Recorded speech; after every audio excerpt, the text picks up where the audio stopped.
de escatología, para que no andes tan preocupado, ¿verdad? Si tú supieras, hermano, estos estudios, la verdad son, ¿cómo te podría decir? Y no porque yo lo dé, o sea, eso es lo de menos, sino que todo esto nos está preparando, todo esto nos tiene que servir, todo esto nos tiene que alimentar y nos tiene que direccionar para lo que está por acontecer. Amén. ¿Ya estamos listos, don Brandon? Nos quedamos en vete a la 10, por favor. Creo que ahí nos quedamos. Creo que fue la 9.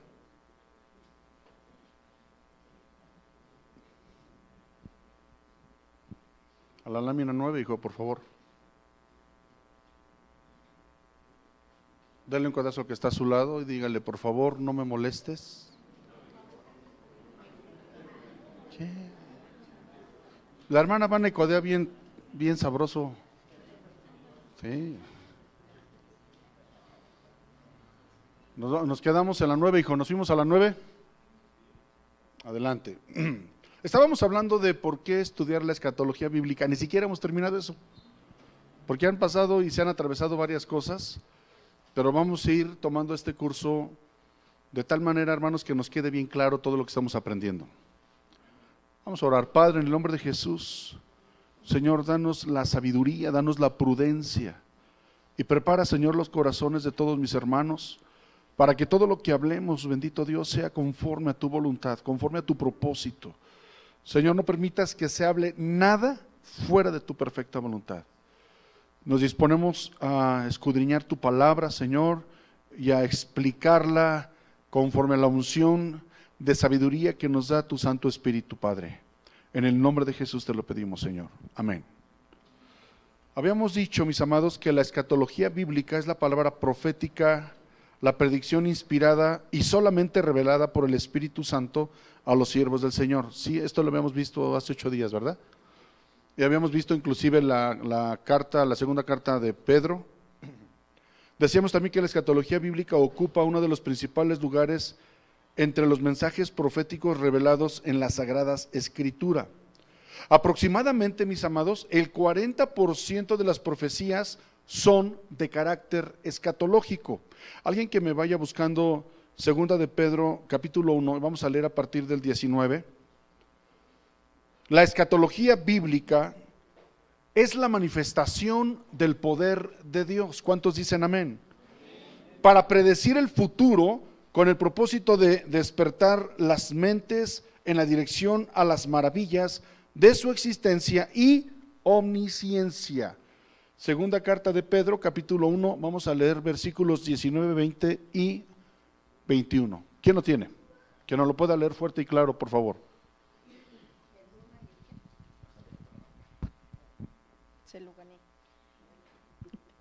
Tenemos también la palabra profética más segura, a la cual hacéis bien en estar atentos como a una antorcha que alumbra en lugar oscuro, hasta que el día esclarezca y el lucero de la mañana salga en vuestros corazones.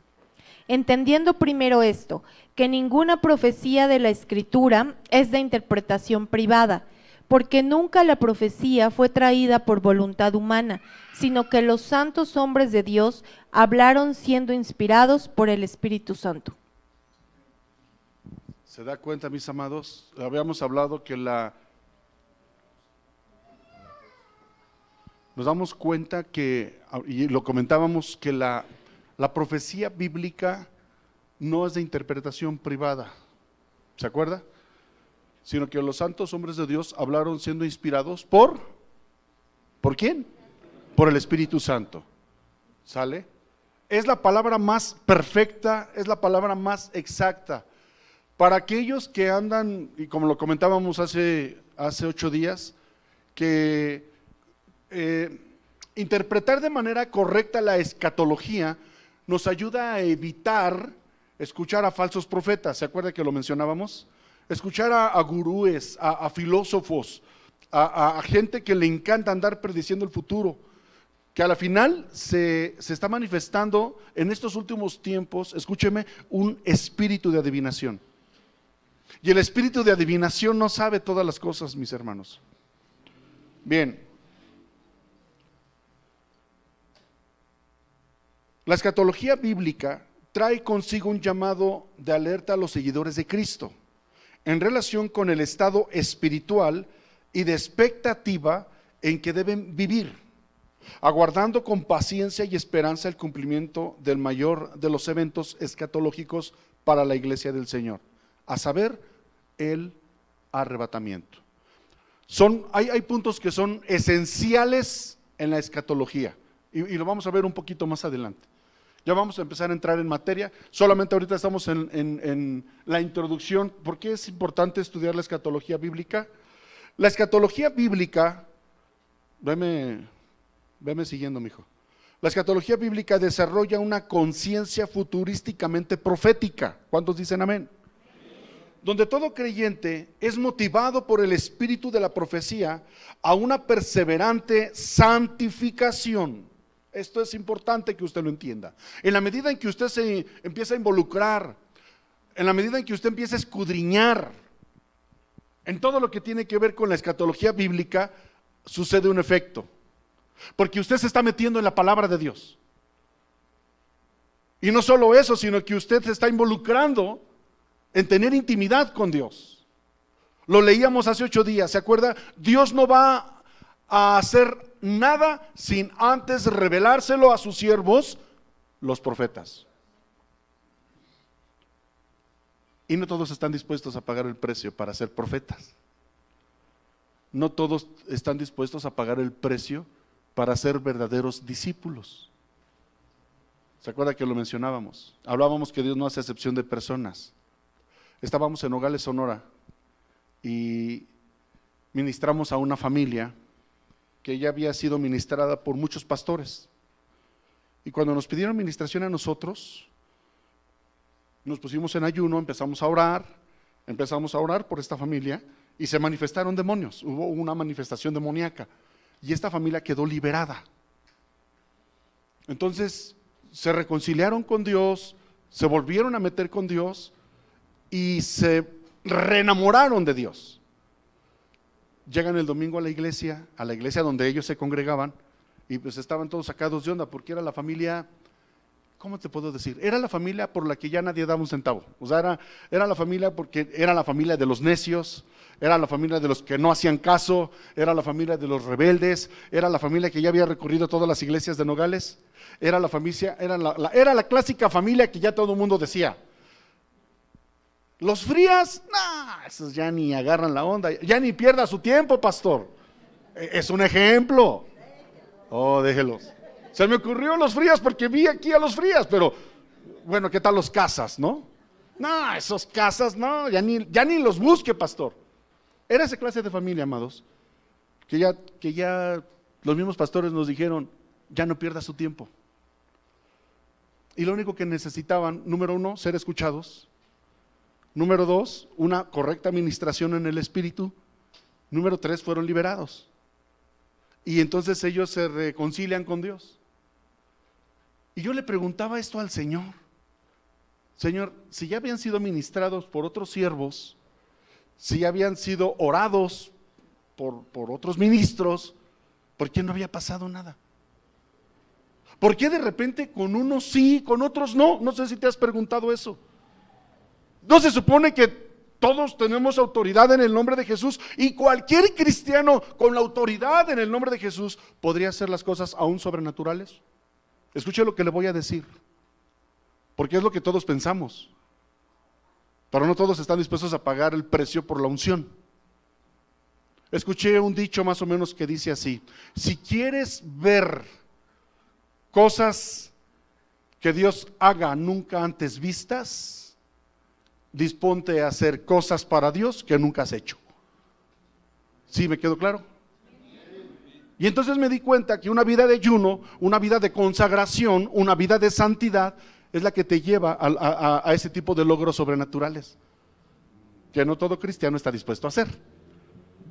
Mientras hay gente que se la pasa leyendo la Biblia, se la pasa ayunando, se la pasa en comunión con Dios, hay gente que prefiere estar viendo los partidos de las Águilas, hay gente que se la pasa viendo el Facebook, hay gente que se la pasa en otras cosas que no son necesariamente para la correcta edificación. ¿Me explico? Por eso, hermanos, en este tiempo que estamos estudiando este curso de escatología, usted tiene que hacer algo. Usted tiene que meterse más con Dios. Usted tiene que aprender a caminar en santidad. Escuché un testimonio de una joven, escúchelo esto, que fue abusada sexualmente por un familiar.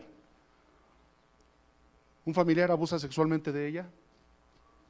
A los pocos días se empieza a sentir mareada, va, se hace unos estudios y queda embarazada. Va con este familiar que abusó sexualmente de ella y le dice, estoy embarazada. Y el familiar le dice, pues tienes que abortar. Pues ¿cómo? O sea, ¿cómo? La convence, le paga y va y se hace la interrupción del embarazo. Y ella platica que cuando le están haciendo el legrado, gracias,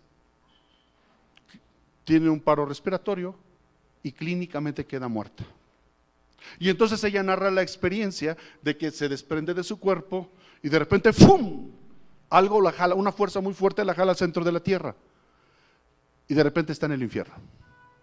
Y empieza a ver la gente cómo está siendo torturada y ella misma empieza a ser torturada y le empieza a pedir a Dios misericordia, le dice, por favor, Señor, ten misericordia de mí, por favor, Señor, permíteme. Y entonces el Señor Jesús está ahí en el infierno y le dice Jesús, y sí, o sea, no me vea feo, sí, Jesús es omnisciente, ¿sale? Él está en todas partes y de repente se da sus vueltas en el infierno. Y entonces Jesús ve a esta joven y ella le empieza a gritar a Jesús, le dice, por favor, Señor, dame otra oportunidad. Y entonces Jesús le empieza a decir, tuviste muchas veces oportunidad para arrepentirte, para buscarme y no lo hiciste.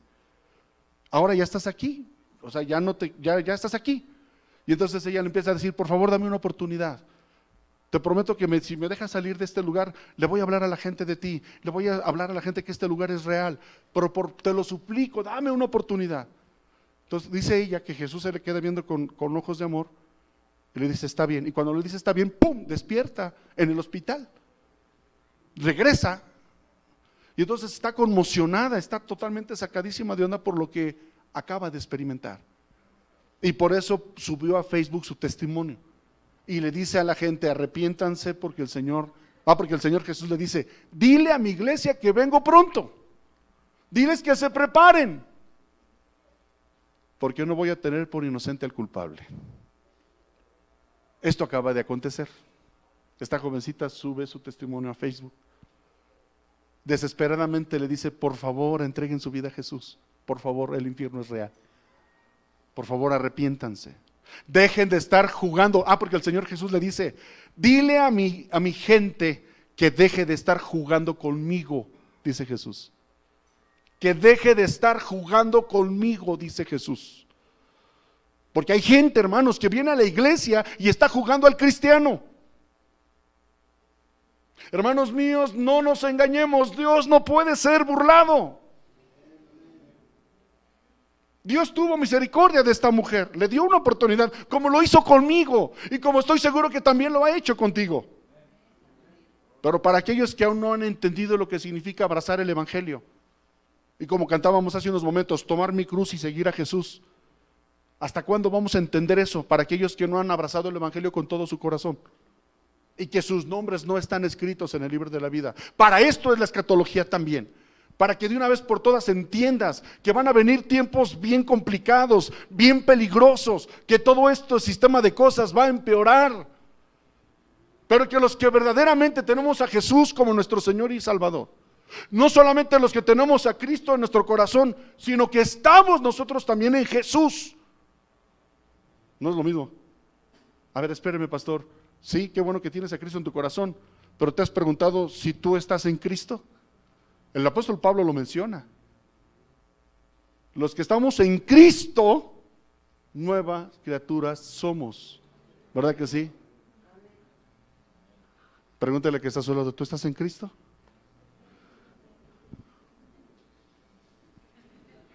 Fíjese, donde todo creyente es motivado por el espíritu de la profecía a una perseverante santificación con el propósito de ser hallado digno. Repite conmigo, hallado digno. En la hora de la muerte física, y así tener parte en la resurrección de los santos que duermen, o ser hallado digno del día del arrebatamiento. Vámonos rápidamente. La cita clásica de la escatología, Primera de Tesalonicenses 5:23. Rápidamente, por favor.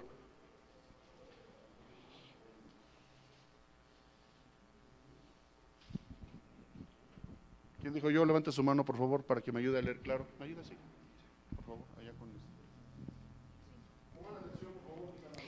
Dice, y el mismo Dios de paz os santifique por completo, y todo vuestro ser, espíritu, alma y cuerpo, sea guardado irreprensible para la venida de nuestro Señor Jesucristo. Hemos predicado acerca de esto. Y todo vuestro ser os santifique y todo vuestro ser, espíritu, alma y cuerpo sea guardado irreprensible. Y lo hablábamos la vez pasada, no sé si se acuerda. Espíritu, tienes que guardar tu espíritu de toda contaminación espiritual. Tienes que caminar en el espíritu, viviendo, aprendiendo lo que es la sana doctrina. ¿Se acuerda que hablábamos de esto? Cuidado con la brujería, cuidado con la hechicería, cuidado con todo aquello, aún en la iglesia cristiana, todo aquello que pueda contaminarte espiritualmente, tienes que ponerle frenos, tienes que ponerle límites. Espíritu, alma, que dice la Biblia, cuida tu corazón porque de él mana la vida. Debemos cuidar nuestras emociones, hermanos. A veces nos enojamos y nos sentimos lastimados. ¿Cómo es posible? Cuando dice guarda y todo vuestro ser, espíritu, alma y cuerpo sea guardado irreprensible. Hermanos, escúcheme. En una ocasión empezó a ir a una familia a una iglesia de un país muy lejano. Tenía poquito tiempo de ir a la iglesia. La mamá le dice a la jovencita, porque salen los vecinos y su carro está estorbando.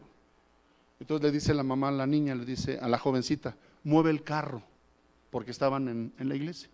Sale la niña, mueve el carro y al mover el carro le pega a otro carro.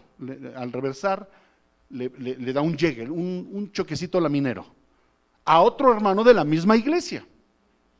Entonces la jovencita llega bien apenada con su mamá y le dice, mamá, es que le pegué al carro del hermano Eustaquio.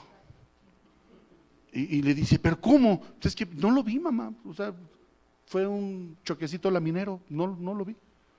Entonces la hermana dice, bueno, pues ahorita que termine el culto le voy a platicar al hermano lo que pasó.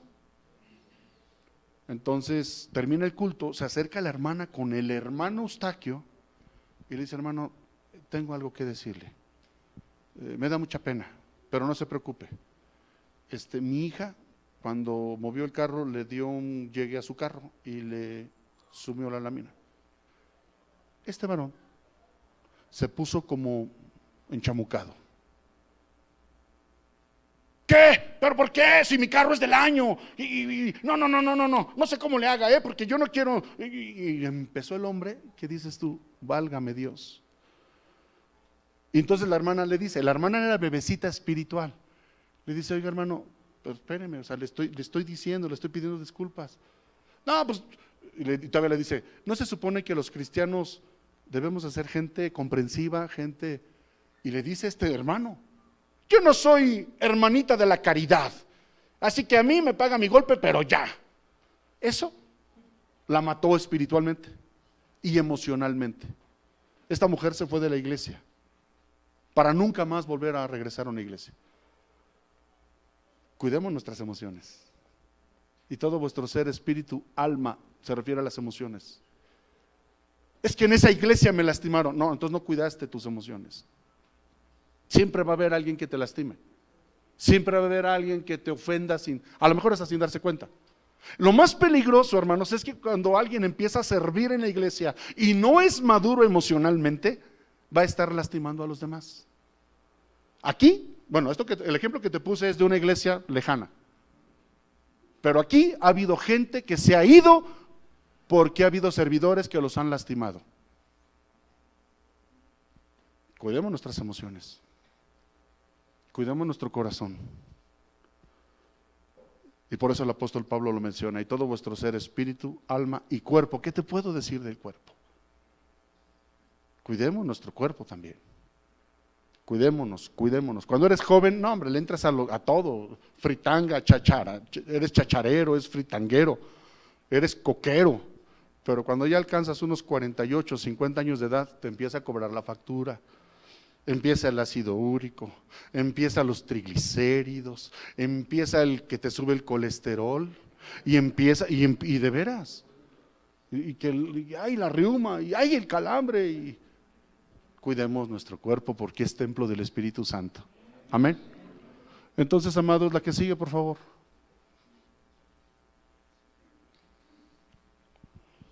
La escatología bíblica es fuente de esperanza para un mundo condenado por el pecado.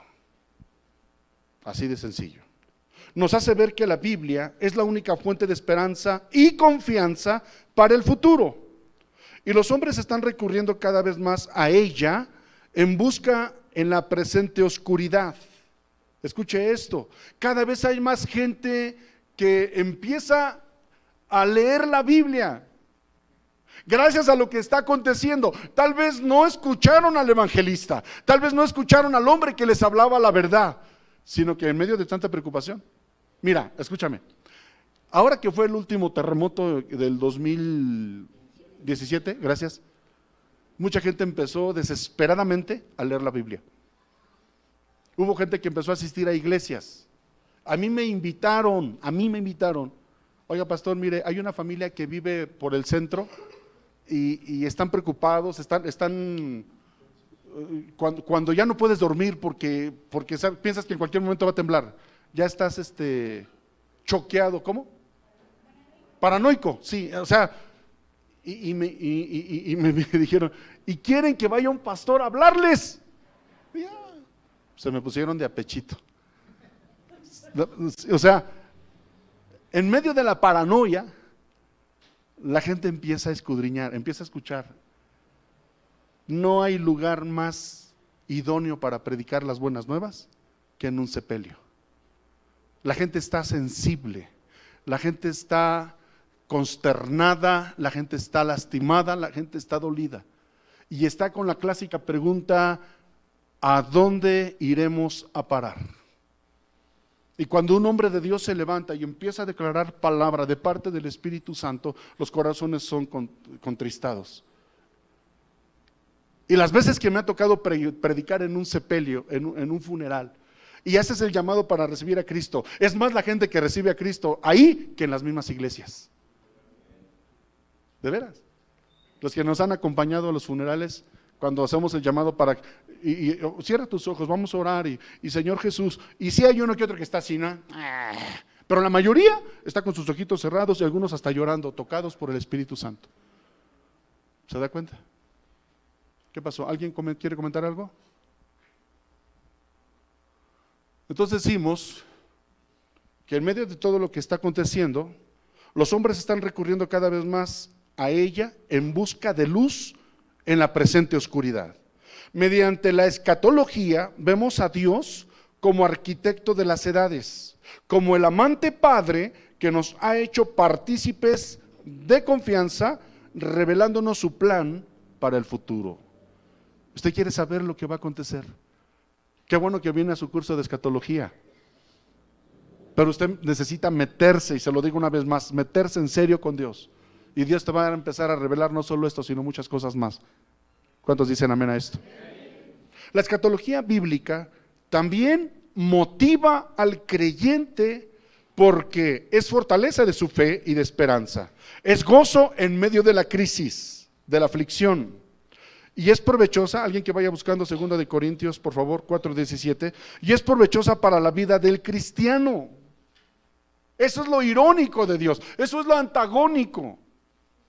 Que en un medio atribulado, en una sociedad corrompida, usted puede tener el gozo del Señor, hermano. Usted puede ser luz en medio de las tinieblas. Mira, estábamos en Santa Lucía y ahí en Santa Lucía a todos los militares que salían de la prisión los mandaban, le llamaban el grupo de sueltos y los mandaban allá a la 37 zona militar. Y allá los tenían chaponeando y los tenían todo el día plantando arbolitos y regando arbolitos. Y entonces el comandante de la zona ordena, escucha esto, que un oficial se hiciera cargo de todo ese personal para que no anduvieran ahí desbalagados, que nombraran a un oficial que se hiciera cargo de esos muchachos. Y como yo ya estaba teniendo problemas porque yo era cristiano y porque dentro de mi madurez espiritual yo le andaba hablando a todo mundo del amor de Jesús, entonces el comandante de la sección de transmisiones dice, ahí está el teniente Casas, casi como para deshacerse de mí, que vaya él y que esté ahí con los del grupo de sueltos, y me comisionan a mí. Los primeros días, hermanos, yo me enojé con Dios, o sea, estaba yo, repito, dentro de mi madurez espiritual, porque era andar todo el día en el sol, y porque era andar todo el día cargando cubetas, y porque era todo el día andar cargando arbolitos, y la franquicia era a las 2 de la tarde, pero si la orden era que se sembraran tantos arbolitos, nos daban las 4, 5 y 6 de la tarde. Todo el día sembrando, todo el día regando, y los primeros días yo estaba bien enojado con Dios. Y estaba yo, señores, que no se vale. Y entraba a la oficina y estaban todos los oficiales cotorreando en su alojamiento, haciendo cosas que yo decía, ¿cómo es posible que estos hijos del diablo están aquí bien tranquilos, echándose su cervecita? Digo, cuando ya estaban francos. Y yo allá con el sol y todo asoleado y todo, hermano, yo era rubio, hermanos. Yo era, no, en serio, yo era rubio de ojos verdes. Bueno, no tanto pues.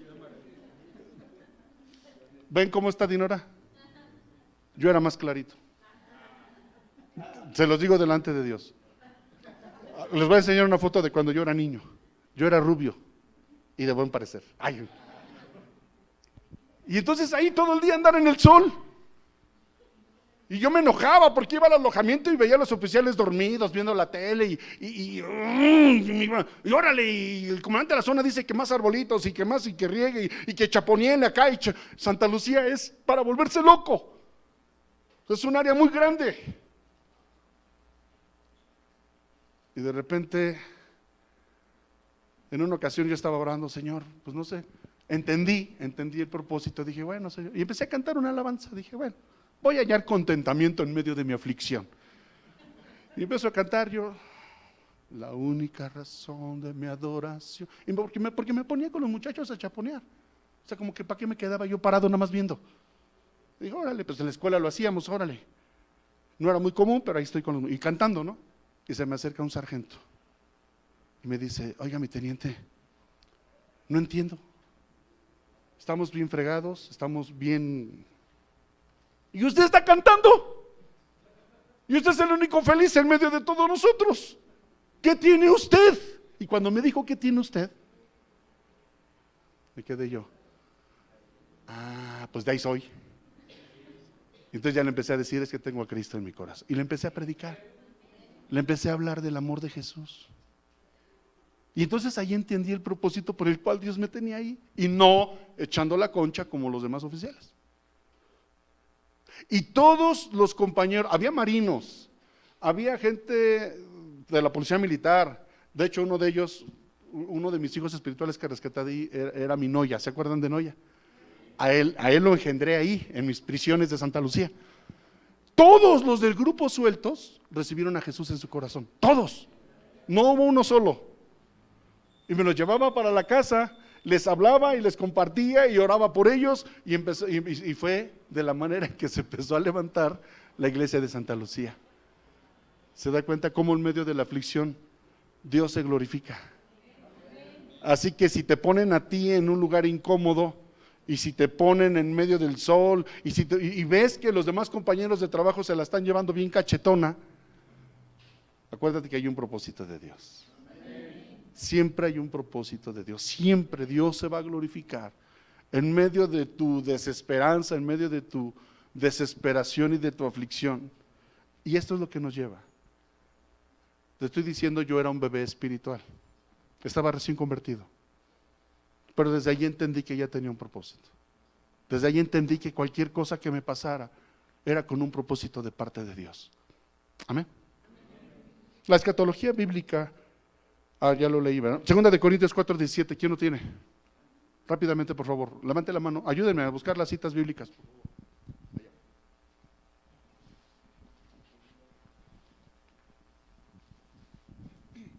Por esto mismo os he enviado a Timoteo, que es mi hijo amado y fiel en el Señor, el cual os recordará mi proceder en Cristo. Ay, perdón, me equivoqué.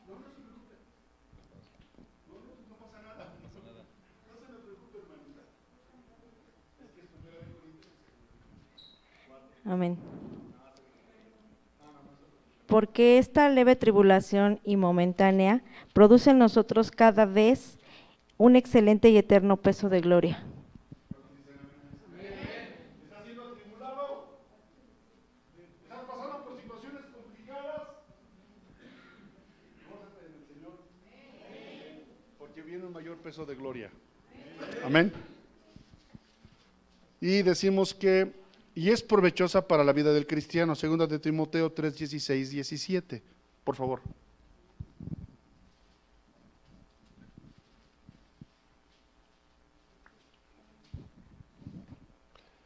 Toda la escritura es inspirada por Dios y útil para enseñar. ¿No? Segunda de Timoteo, ¿no? ¿Ah? ¿Está bien? ¿Sigo? Bien. Toda la escritura es inspirada por Dios y útil para enseñar, para redarguir, para corregir, para instruir en justicia, a fin de que el hombre de Dios sea perfecto, enteramente preparado para toda buena obra.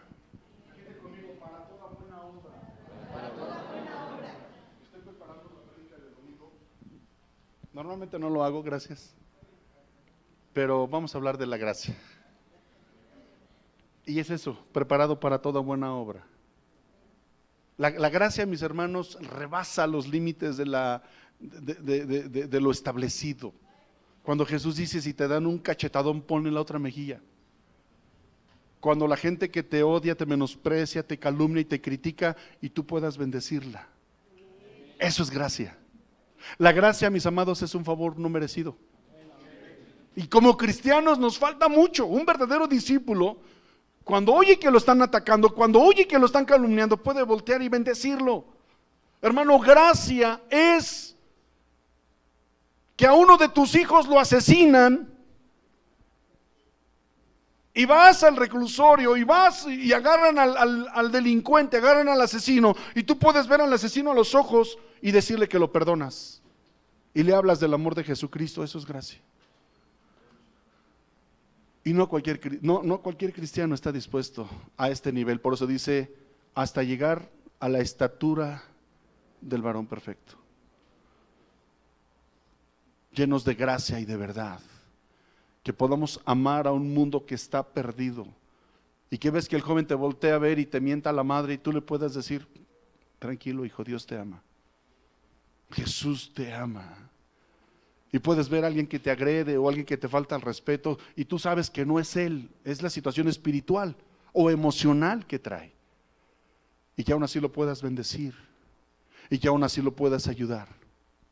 Eso es gracia, mis hermanos. La que sigue, por favor. Y con esta terminamos de hablar. ¿Por qué es estudiar, por qué es importante la escatología bíblica? La escatología bíblica también motiva al creyente. Repite conmigo, me motiva. Digo, si has sentido desánimo, si has sentido que no vale la pena seguir a Cristo, la escatología te tiene que motivar a como dé lugar, por todo lo que viene, por todo lo que va a acontecer. Más te vale que el Señor te agarre preparado. Amén. La escatología bíblica también motiva al creyente porque es fortaleza de su fe y esperanza, es gozo en medio de la aflicción, como ya lo acabamos de ver, y es provechosa para la vida del cristiano. Principales temas de la escatología. Hay temas que son cruciales dentro de la escatología. ¿Tenemos algún marcador, amados? ¿No tenemos un marcador? Por ahí. Ayúdame a abrir la cortina de humo. Es esta.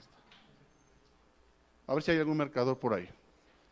Principales temas de la escatología bíblica. Número 1, el pacto.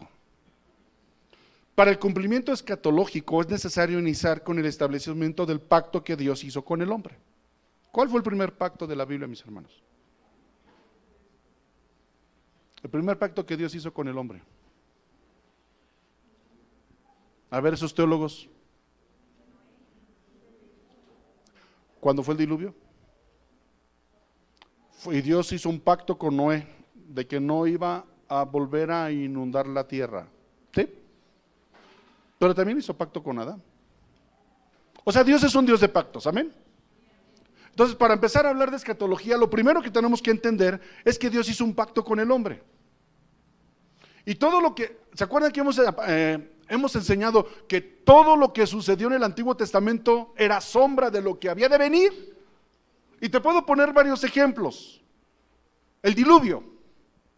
El diluvio, amados, es una revelación escatológica de lo que va a acontecer. El mismo Señor Jesús lo menciona, así como los tiempos de Noé, que se casaban y se daban en casamiento. Así será en los días postreros. Y también Jesús menciona que como en los tiempos de Sodoma y Gomorra, ¿sí? Y vino el diluvio y se perdió la mayoría y solo un remanente se salvó. Entonces, número 1 es,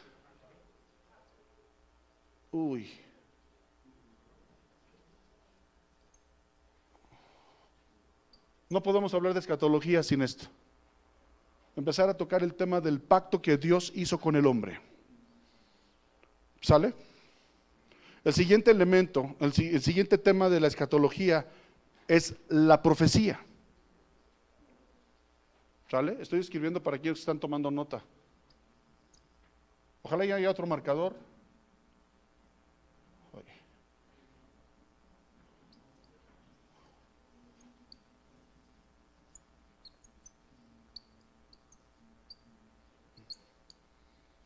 La profecía. ¿Qué quiere decir esto? Se empieza a cumplir la profecía. Las características del mundo como antesala a los eventos escatológicos. Se refiere, escuchen esto, a cómo la humanidad experimentará una serie de acontecimientos profetizados en la Biblia, que operan como señales que el creyente en Cristo puede percibir, gracias al Espíritu Santo que mora en él. ¿A cuántos de los que estamos aquí, amados, mora el Espíritu Santo en nosotros? Bien, cuando el Espíritu, si realmente el Espíritu de Dios mora en ti, te vas a estar dando cuenta de todo lo que está aconteciendo, ¿sí? Y te vas a dar cuenta que todo esto se tiene que cumplir, el cumplimiento de las promesas. Alguien que me vaya buscando Mateo 24, por favor. Escucha esto. Que operan como señales que el creyente en Cristo puede percibir gracias al Espíritu Santo que mora en él. Y le da la sabiduría. Muchas de esas señales o eventos ya se han cumplido y otros se están cumpliendo. Mateo 24 del 3 al 19. Alguien que me lo pueda leer fuerte y claro, por favor. Póngame atención.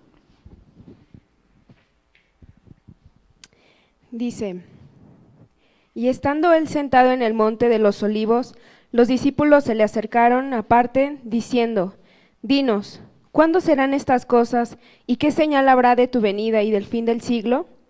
Respondiendo Jesús les dijo: mirad que nadie os engañe, porque vendrán muchos en mi nombre diciendo: yo soy el Cristo, y a muchos engañarán, y oiréis de guerras y rumores de guerras.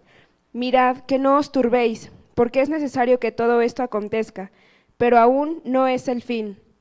Porque se levantará nación contra nación, y reino contra reino, y habrá pestes y hambres y terremotos en diferentes lugares.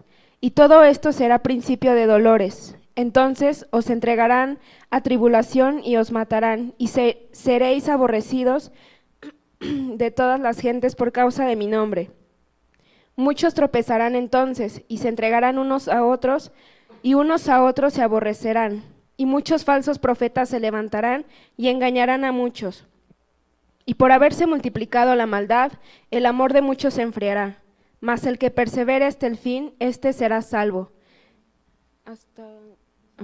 Y será predicado este evangelio del reino en todo el mundo, para testimonio a todas las naciones, y entonces vendrá el fin. Por tanto, cuando veáis en el lugar santo la abominación desoladora, del que habló el profeta Daniel, el que lee, entienda, entonces los que estén en Judea huyan a los montes. El que esté en la azotea no descienda para tomar algo de su casa, y el que esté en el campo no vuelva atrás para tomar su capa.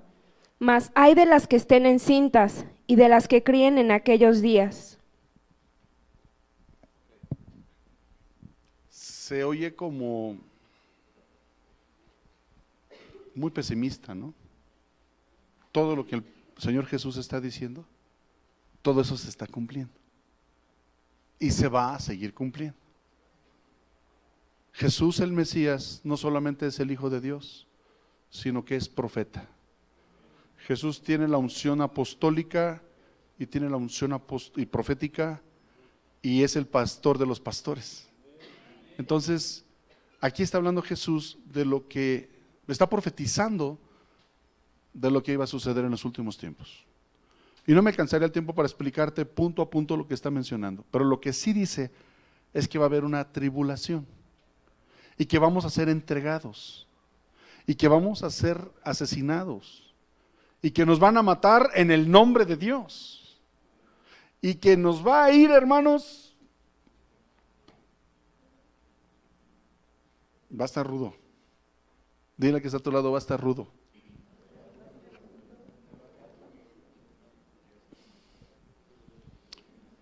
El siguiente tema que sigue de la profecía, aquí, mis amados, uy, ya no pintó esta cosa. ¿Sí le echo saliva? Así cuando estábamos en la escuela, le mojábamos a ver si arrancaba. No, ya no. Escuche esto, aquí ya vamos a entrar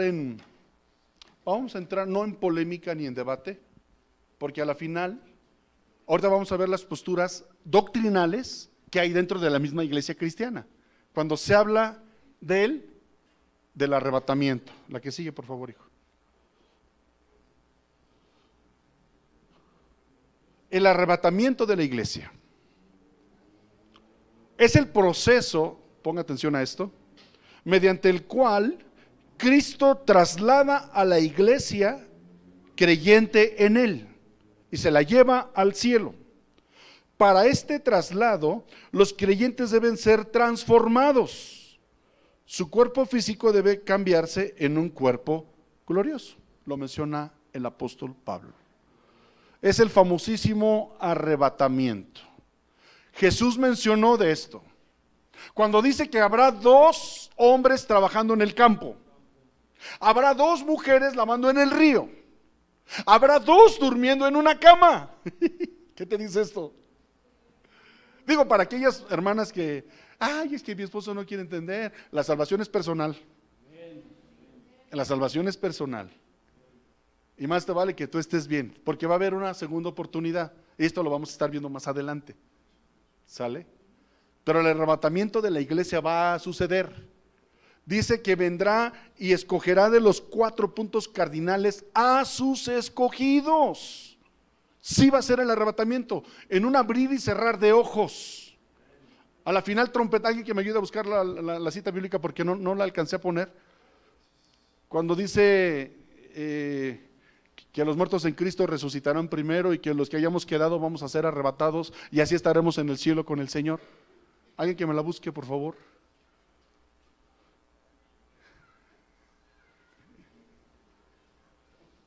Esa es la cita clave de todo este meollo. Sí, está en Tesalonicenses. A ver, alguien que lo lea, por favor. ¿Ya lo tiene, mi hermano? ¿No lo puede leer? Por favor, pongan atención a esto.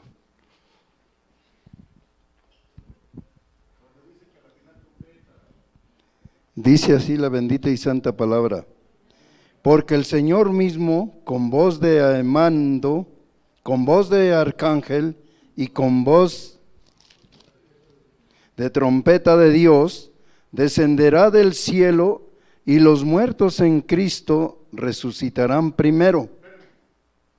Todos los que hayan muerto en Cristo. Amén. Acuérdense de lo que le decía hace ratito. ¿Vale? Dice, los muertos en Cristo resucitarán primero. Sigan. Luego nosotros, los que vivimos, los que hayamos quedado, seremos arrebatados juntamente con ellos en las nubes para recibir al Señor en el aire. Y así estaremos siempre con el Señor. Amén, aleluya. Por eso vale la pena perseverar. Venga la aflicción, venga lo que venga.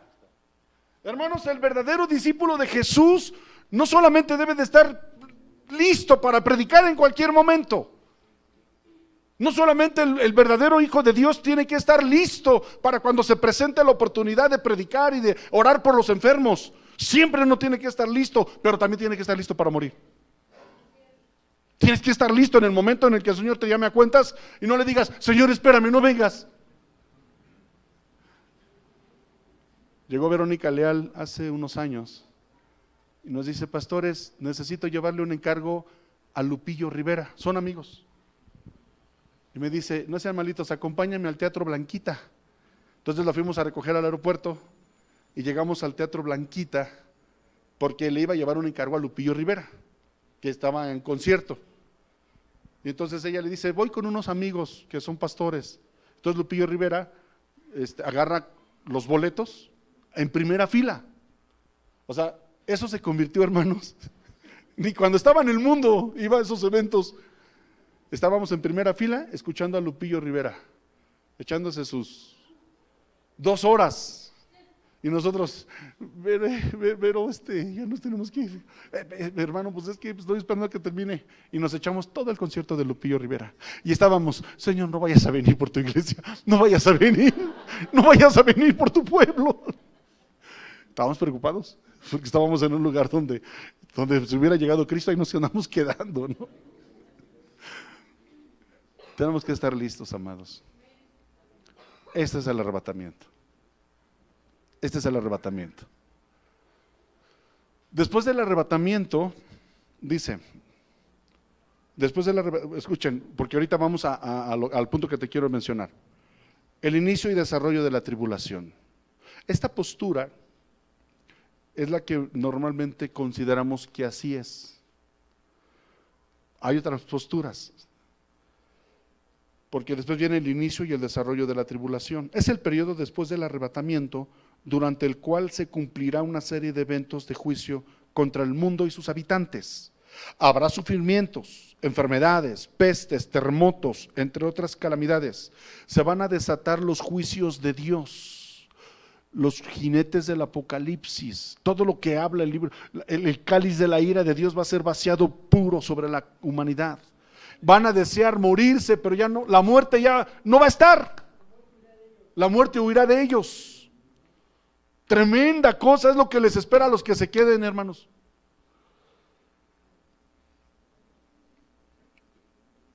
Terremotos, entre otras calamidades. Satanás dominará en este periodo y surgirá el anticristo. Ahora escúcheme, escuche lo que le voy a decir. Vámonos a la siguiente, hijo, por favor.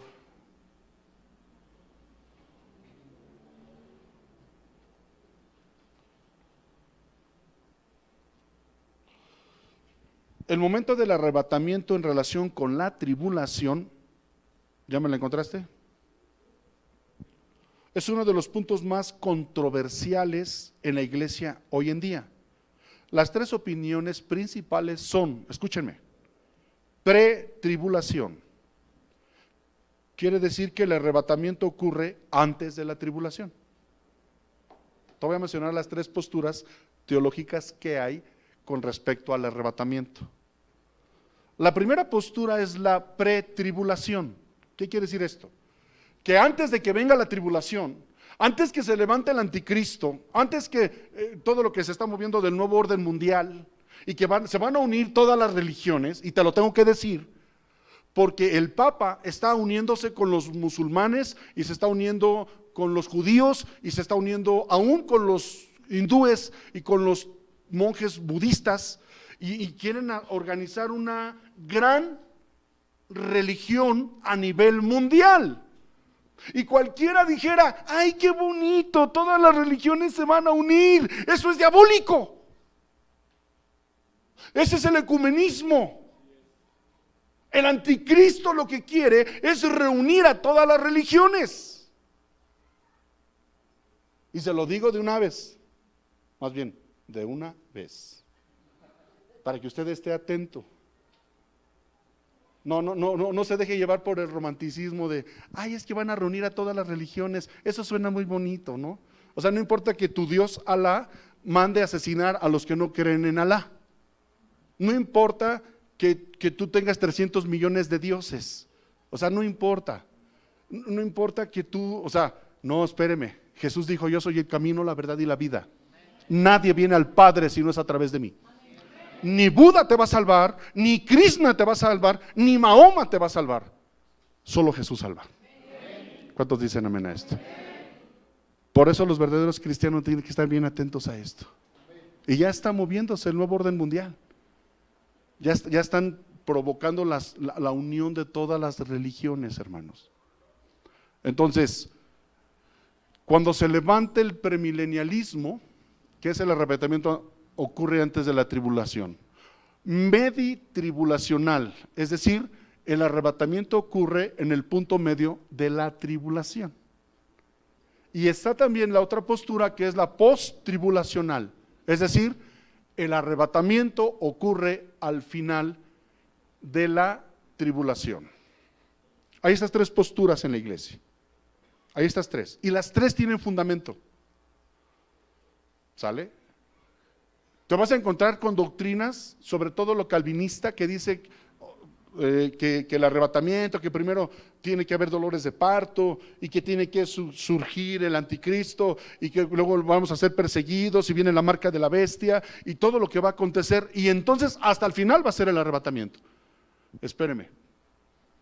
A la final quiero decirle que no se sabe con certeza. Acuérdese que la teología es una doctrina, es una postura humana que trata de estudiar los últimos tiempos.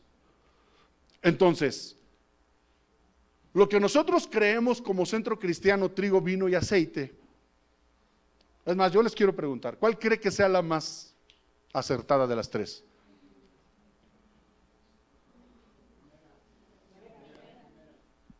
¿Estamos en el mismo sentir? Le voy a mencionar por qué. Cuando Dios va a desatar el diluvio, le da unas indicaciones a Noé de que construya una arca con ciertas medidas y después de que construya el arca, sube a Noé, sube a su familia, sube a una pareja de animales, los sacó primero y después vino la destrucción. Escuche esto, lo sacó primero y luego vino la destrucción. Igualmente sucedió con Sodoma y Gomorra. ¿Sí? Cuando Lot, llegan los ángeles a visitar a Lot, llegan la gente de Sodoma y Gomorra, era gente sumamente pervertida, y no nos dejemos engañar, hermanos, porque hay posturas de la misma iglesia cristiana que está defendiendo el movimiento LGTB, ¿sale? La doctrina sana del cristianismo bíblico te dice que ningún homosexual va a entrar al reino de los cielos. Y no lo digo yo, lo dice la Escritura. 1 Corintios 6:9, alguien que lo pueda leer fuerte y claro, para que los que nos están viendo en las redes sociales se den cuenta que no es invención, no es postura de la iglesia, es postura de Dios. 1 Corintios 6:9, ¿qué dice? Fuerte y claro, por favor, y 10, hija, rápido. Como desconocidos, pero bien conocidos. Ay, sí. 1 6:9 dice, ¿no sabéis que los injustos no heredarán el reino de Dios? No erréis, ni los fornicarios, ni los idólatras, ni los adúlteros, ni los afeminados, ni los que se echan con varones, ni los ladrones, ni los avaros, ni los borrachos, ni los maldicientes, ni los estafadores heredarán el reino de Dios. Pero si el borracho, si el homosexual, si el asesino, si el estafador se arrepiente, esa es la clave, se arrepiente y reconoce a Jesús como Señor y Salvador, sí se va a salvar, pero se va a salvar porque ya no va a ser homosexual, porque ya se arrepintió. ¿Me explico? Entonces, vuelvo al punto. Llega la gente de Sodoma y Gomorra y le dice a Lot: hey, entregan. Los ángeles estaban guapos, era gente, normalmente la gente que ha visto ángeles me ha dicho: pastor, vi ángeles y son enormes, son grandes y son de muy hermoso parecer. Entonces la gente de Sodoma y Gomorra ve a los ángeles en forma humana y van y le tocan a Lot y le dicen: ábrenos, queremos acostarnos con ellos. Y les dice Lot: no, espérense, amigos míos, hermanos míos, espérense, tengo 2 hijas vírgenes, ahí se las aviento para que hagan con ellas lo que quieran. No, queremos estar con ellos, es más, tú quítate. Y cuando se le quieren echar encima a Lot, salen los ángeles y les avientan como arena a los ojos, que los cega, y entonces los ángeles toman de la mano a Lot y a su familia y salen de Sodoma y Gomorra. Salen, repite conmigo, salen. Y después de que salen, viene la lluvia de fuego y destruye a Sodoma y Gomorra. Con estos 2 ejemplos, podríamos pensar que antes de que venga la destrucción, Dios va a sacar a sus escogidos. ¿Sí queda claro? De la misma manera que sacó a Noé, de la misma manera que sacó a Lot, ¿sí? Antes de que venga la destrucción, tiene que sacar a los suyos. Ahora, escúcheme. Sin embargo, compartimos un poco lo que es la cuarta opinión, comúnmente conocida como la preira. Es una pequeña variación de la posición meditribulacional. ¿Qué quiere decir esto? La segunda postura es que el arrebatamiento va a ser durante la tribulación, ¿sí? Y la tercera postura es la post-tribulacional, que va a ser hasta que termine la tribulación, va a ser el rapto. Escúcheme, no nos vamos a evitar, por eso Jesús habla de dolores de parto, el inicio de la tribulación, el inicio de la persecución. Vamos a empezar a sufrir lo que estábamos leyendo ahorita en Mateo 24. El amor de muchos se enfriará y vamos a ser entregados. Los padres entregarán a los hijos a los padres. Y por haberse multiplicado la maldad, el amor de muchos se enfriará. Vamos a batallar, vamos a ser entregados. Sí, nos va a tocar sufrir el inicio de la tribulación. Sí, nos va a tocar. Ese es mi muy personal punto de vista. La Biblia no es muy clara en este sentido, por eso deja lugar a esto. Usted saque sus propias conclusiones. Yo personalmente creo que vamos a empezar a batallar el inicio de la tribulación. Sí, vamos a empezar a sufrir, porque por eso una de las características que tiene que tener el siervo es sufrido, y tenemos que estar dispuestos a sufrir. Sí, nos va a tocar el inicio de la tribulación, como que Jesús va a permitir que nos empiece a pasar esto para ver de qué estamos hechos, para ver si realmente decimos que somos discípulos, porque Jesús dijo: si alguno quiere ser mi discípulo, niéguese a sí mismo, tome su cruz y sígame. En el mundo tendréis aflicción, pero confiad, dice Jesús, yo he vencido al mundo. Sí, nos va a tocar eso, repito. Tú puedes decir: no, pastor, pues yo creo que va a ser la post-tribulación. Tú tendrás tu punto de vista, y cuando tú seas pastor, tú enseñas tu postura. Yo te estoy mencionando las 3 que hay. ¿O alguien tiene algún punto diferente al que yo estoy mencionando? ¿Verdad que es congruente lo que te estoy diciendo?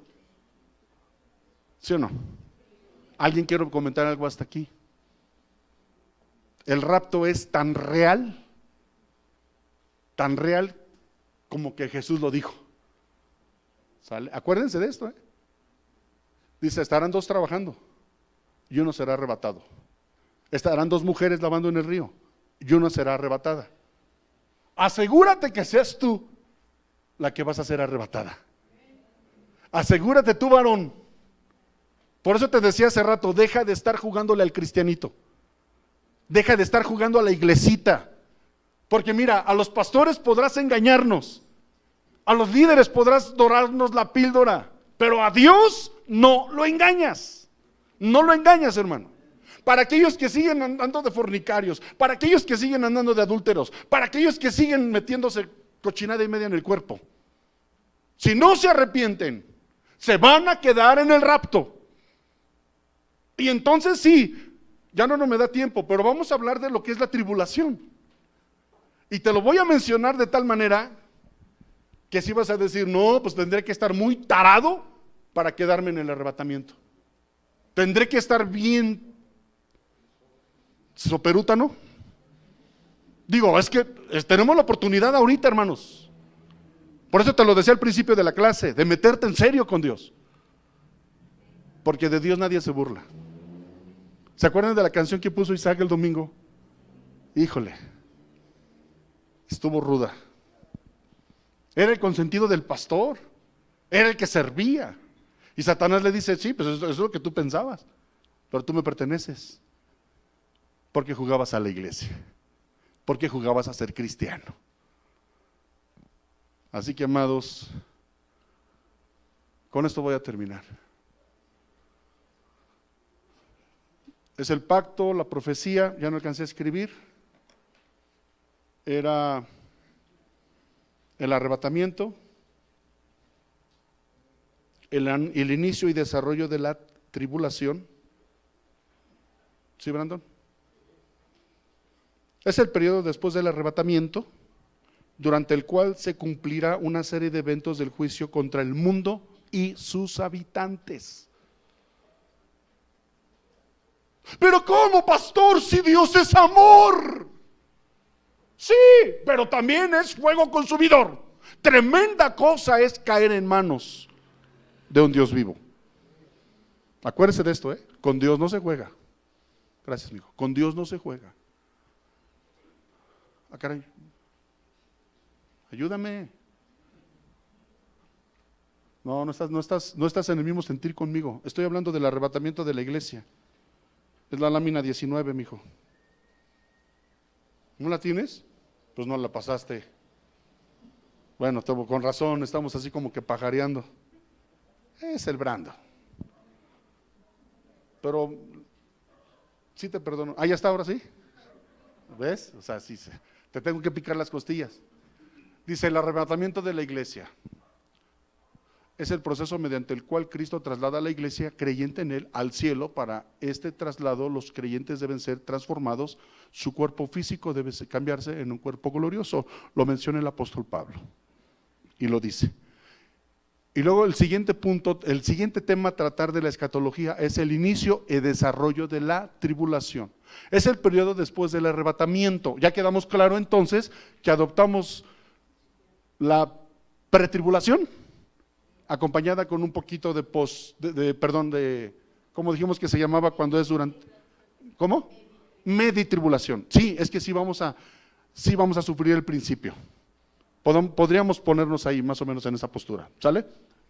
En este orden de ideas, decimos que entonces es el periodo después del arrebatamiento, durante el cual se cumplirá una serie de eventos de juicio contra el mundo y sus habitantes. Escuchen esto, hermanos.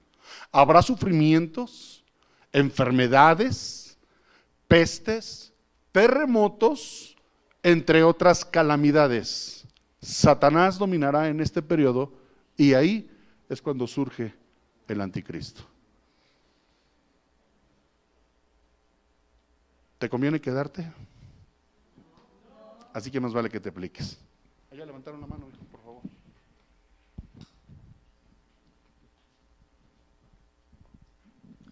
Oiga, pastor, bueno, eso es lo que comenta, ahí entra lo de la semana 70, que es bueno, para Dios es un año, una semana, son 7 años, ahí se divide, son 3 años y medio y 3 años y medio.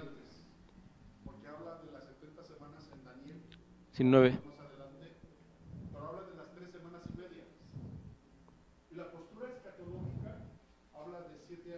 7 años. Sí. Por eso te estás adelantando, porque ya no me alcanzó el tiempo. Esto lo voy a manejar en la siguiente clase, pero sí tiene mucho que ver, el profeta Daniel, tiene que ver mucho Jesucristo y las posturas de todo el Antiguo Testamento y las posturas del libro de Apocalipsis. Entonces sí son 70 semanas, que son 7 años. Bueno, ya tocaste el punto, con esto termino. A los 3 años y medio, o sea, empieza el periodo de la tribulación, pero primero quiero dejar bien amarrado lo del rapto, para que te quedes bien convencido que no te vas a quedar a ver si sí fue antes o después. No te vas a quedar a ver si fueron 7 años o 70 años, porque ya no vas a estar aquí, porque te vas a ir al cielo junto conmigo, amén. Y no te vas a quedar a sufrir esto. Pero también lo tenemos que ver como escatología. 3 años y medio. Empieza el periodo de la tribulación, son 7 años, 70 semanas de Daniel. A los 3 años y medio, ¿sí? El anticristo hace al principio de la tribulación hace un pacto con Israel. Acuérdense que Israel es el reloj escatológico, es el reloj de Dios.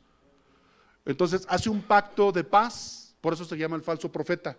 Hablábamos hace un ratito de lo que está haciendo este Francisco, que está uniendo y que está haciendo tratados de paz, y aunque muchos digan que no, todo parece indicar que es el falso profeta.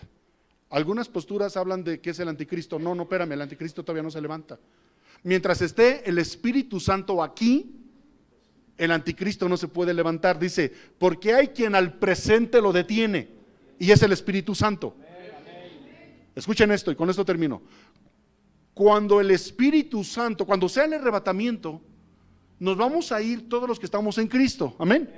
Y también se va el Espíritu Santo. O sea que ya no va a haber Espíritu Santo, que es el que contiene al anticristo ahorita. El anticristo no se puede manifestar como tal, porque está el Espíritu Santo y al presente lo detiene, dice el apóstol Pablo. Cuando sea el arrebatamiento, se va el Espíritu Santo, nos vamos nosotros con él, y entonces se levanta Satanás, el falso profeta, y el anticristo, y va a ser de las suyas con el planeta. Y todo lo que sigue lo vamos a estar mencionando después. A los 3 años y medio rompe el pacto con Israel. O sea, engañó a Israel, por eso es el falso profeta. Y a partir de los 3 años y medio viene lo que viene siendo la gran tribulación. O sea, los primeros 3 años y medio son la tribulación. Después de los 3 años y medio viene la gran tribulación. Y es lo peor de lo peor. Amén, hermanos. Te invito a que estudies, te invito a que investigues también. Y si estoy diciendo algo fuera de contexto, levanta tu mano y corrígeme. Porque yo estoy estudiando, me estoy metiendo. A mí me encanta todo esto, hijo. Me encanta saber todo esto. Yo te puedo decir que yo no quiero quedarme. Porque mientras más estudio esto, digo, ay, nanita, o sea, gacho por los que se quedan, pero va a haber una solución. O sea, no creas tú que si tú te quedaste porque en ese momento se te ocurrió estar mal delante de Dios y te quedaste en el rapto. Por ejemplo, este joven viene a la iglesia, es un ejemplo, en nombre de Jesús declaro que no va a ser así. Y nada más venía a la iglesia y nos medio oía, bola de fanático, está en medio. Pero cuando él escuche del rapto y diga en la torre si era cierto, ¿y ahora qué hago? Va a tener una segunda oportunidad. ¿Sale? ¿Cuál va a ser su segunda oportunidad? Cuando le quieran implantar la marca de la bestia, el chip, que habíamos hablado la vez pasada, y como ya sabe que si se la pone se va a ir al infierno, entonces no se la va a dejar poner, pero no va a poder comprar, pero no va a poder viajar, pero no va a poder hacer nada. De eso va a depender su salvación.